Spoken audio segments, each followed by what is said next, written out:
नमस्कार, मैं हूँ राजा गुरु। मैं मध्य प्रदेश के एक छोटे से गांव का रहने वाला हूँ, जिस गांव का नाम है उदयपुरा। मैंने डॉक्टर हरि सिंह और यूनिवर्सिटी से बीकॉम करने के बाद मैं ड्रामा स्कूल गया। ड्रामा स्कूल में अपना कोर्स ख़त्म करने के बाद मैं मुंबई चला आया। तो एक एक्टर को लगता है ना कि हम अभी एक्टिंग सीख लिए, मुंबई जाएंगे तो काम मिल जाएगा, और वैसा बिल्कुल भी नहीं होता। एक अपनी एक जर्नी होती है, एक संघर्ष का एक दौर होता है। लेकिन मुझे लगता है लाइफ में संघर्ष बहुत ज़रूरी है किसी की भी, क्योंकि संघर्ष आपको जीना सिखाता है। संघर्ष आपको वो ऐसी चीज़ों की तालीम देता है जो शायद कोई शिक्षा या कोई इंस्टीट्यूट या कोई भी कॉलेज आपको नहीं दे सकते। तो वो एक संघर्ष चलता रहा, और मेरा फिर मुझे एक पहला सीरियल मिला अँखियों के झरोखों से एज ए हीरो। उसके बाद फिर दूसरा सीरियल मिला दिल आशना है। फिर हमारा एक तीसरा सीरियल भी आया था, ये कोरोना के टाइम पर आया था, किसके रोके रुका है सवेरा। एक मेरी हिंदी फिल्म भी रिलीज़ हो चुकी है, धप्पा, डायरेक्टेड बाय सिद्धार्थ नागर, और बहुत ही अच्छी फिल्म थी और काफ़ी उसको रिस्पांस भी मिला था। और हाल फिलहाल में मैंने अभी एक एंडी मोर शाइन इंडिया के साथ एक वेब सीरीज़ कंप्लीट की है, जिसका नाम है AK-47, जो बहुत जल्द किसी अच्छे प्लेटफॉर्म पे आने वाली है। और एक और वेब सीरीज़ जिसका नाम है द मिराज। और फिल्मों की बात करें तो ये आराध्य तो अभी रिलीज़ होने वाली है। इसके बाद एक कलिका फिल्म आने वाली है, जो कि मेंटल अब्यूज़ के ऊपर आधारित है और बहुत ही खूबसूरत फिल्म है। थोड़ा आर्ट जैसा सब्जेक्ट है, पर फिल्म बहुत अच्छी है, पब्लिक अवेयरनेस के लिए तो बहुत ही अच्छी है। एक मेरी फिल्म और आने वाली है, जिसका नाम है दरकार। दरकार भी बहुत खूबसूरत फिल्म है, जिसको डायरेक्ट किया है आनंद श्रीवास्तव ने। और बस सिलसिला ऐसे ही चल रहा है, लोग मिलते हैं। किससे इंस्पायर होकर इंडस्ट्री में आए थे? आपके फेवरेट सॉन्ग? नहीं, देखिए, मैं किसी एक्टर को फॉलो नहीं करता हूँ। हाँ, मुझे धर्म जी बहुत पसंद रहे हैं शुरू से ही, क्योंकि पापा को बहुत पसंद थे। तो जब हम छोटे थे तो धर्म जी की फिल्में पापा नहीं छोड़ा करते थे, तो उनकी पसंद के साथ हमारी पसंद जुड़ गई, मुझे बहुत पसंद थे। तो जो स्टार्स हैं आज, वो जो काम कर रहे हैं, मैं उनकी रिस्पेक्ट करता हूँ, इज़्ज़त करता हूँ, पर मैं उनके जैसा नहीं बनना चाहता हूँ। मैं राजा गुरु हूँ, और मैं राजा गुरु ही बनना चाहता हूँ, अपने आप को ही आगे लेके जाना चाहता हूँ। तो मैं किसी का वैसा कोई फॉलोवर नहीं हूँ। हाँ, रिस्पेक्ट करता हूँ, प्रशंसा को। किस तरह का काम आप करना चाहते हैं इंडस्ट्री में? बतौर एक्टर तो ये सवाल मुझे नहीं लगता लाजमी है। कभी कोई विलन बना देता है, कभी कोई डॉक्टर बना देता है, इसमें एंग्री मैन बना दिया। तो जब कोई किरदार मिलता है तो उस किरदार को कैसे उसके क्राफ्टिंग पर काम करके उसको कैसे हम जीवंत कर सकते हैं, हमारी कोशिश होती है।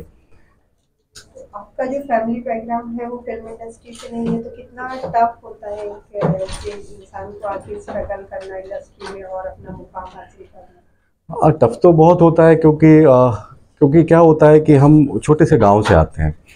अब गांव में ना बहुत सारी बातें ऐसी चलती रहती हैं जो सिर्फ उड़ी उड़ी बातें, जो प्रैक्टिकल नहीं होती हैं एक्चुअली।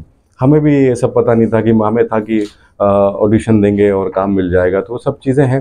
तो एक संघर्ष की जर्नी तो शुरू होती है। तो जैसा कि मैंने अभी पहले भी कहा था कि संघर्ष हर किसी के लाइफ में ना बहुत ज़रूरी है, क्योंकि कहीं ना कहीं संघर्ष ही लाइफ है। संघर्ष आपको ना ऐसी शिक्षा देता है, ऐसी तालीम देता है, जो कोई इंस्टीट्यूट नहीं दे सकता, कोई भी आपको कोई कॉलेज या कोई भी संस्था आपको नहीं दे सकती।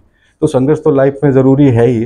तकलीफ तब होती है कि जब कई बार आपके अंदर वो सब काबिलियत होने के बाद भी और ट्रेंड होने के बाद भी आप कभी नेपोटिज्म के शिकार हो जाते हैं, या फिर आपको वो चीज़ नहीं देते लोग, क्योंकि आपके रिलेशंस नहीं होते हैं, या फिर और भी कई रीजंस होते हैं, तब वहाँ पर हर्ट होते हैं।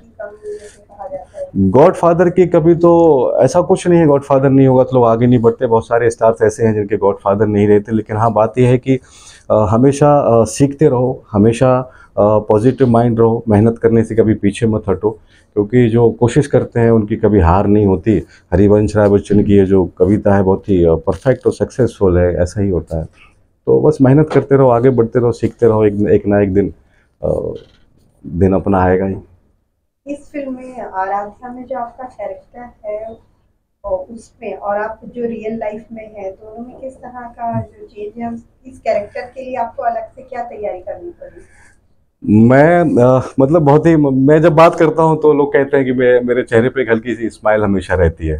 तो इस कैरेक्टर में पहली बात तो ये थी कि इसको कहीं हंसना नहीं था, तो सबसे टफ तो ये था। दूसरा ये था कि मैं थोड़ा सा लाइट मूवमेंट में ही बात करना पसंद करता हूँ। और कोशिश करता हूँ कि जो छोटी मोटी चीज़ें हैं इमीडिएटली उसको सॉल्व कर दूँ।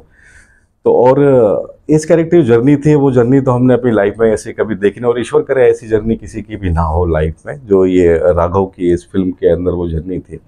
तो जब हम सेट पर पहुंचे तो डायरेक्टर ने हमसे कहा कि यार राजा तुम ना राघव की तरह बात करो, तुम ये मुस्कुरा के बात कर रहे हो, मुझे टेंशन हो रही, कल शूट है। तो मैंने उनसे बोला कि सर मैं कल तक मैं आपको राघव दिखेगा सेट पे।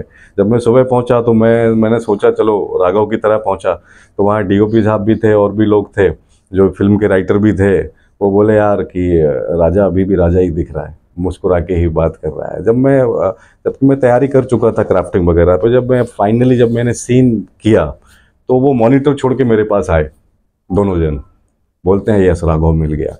तो कोई भी कैरेक्टर है उसको करने के लिए बहुत सारी चीज़ों को फॉलो तो करना ही पड़ता है, एज एन एक्टर तैयारी तो करनी पड़ती है कि उसका बैकग्राउंड क्या है, कहाँ से आता है, क्यों कर रहा है, किस लिए कर रहा है, वो सारी चीज़ें होती हैं।